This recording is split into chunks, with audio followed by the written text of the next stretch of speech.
In time of financial crisis, it's tempting to cut foreign aid instead of aggravating conditions for your own voters. But cutting aid for medical care in developing countries could prove disastrous, as this EPP group hearing in the European Parliament aims to show. Last year, the EU and member states spent more than 50 billion euros on all overseas development.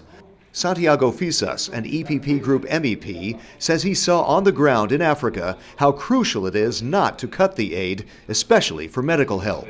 It could be a very big catastrophe because 7 million children die every year because they have anything to survive.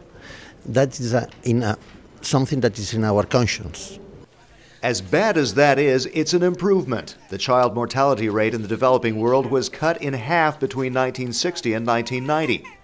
That's why speakers at the hearing worried about EU plans to redistribute budget from middle-income countries to poorer countries. And if the EU moves its funding from middle-income countries like India to other countries, then that could mean that the poorest people in India suffer even more. So we would just like the EU to be very, very conscious of what may be the consequences of such a decision. One Millennium Development Goal is to cut child mortality by 2/3 by 2015 from the 1990 level.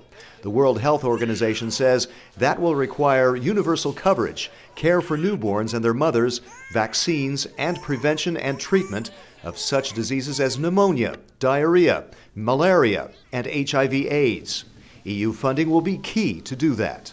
It's very important to always assert that aid not only is not reduced, but that it is increased. We know that the European Union is the institution that spends the most on development. Because of that, we launch a call for all the member states not to step back. Mr. Fisas witnessed the help the Barraquer Foundation brought to Africa.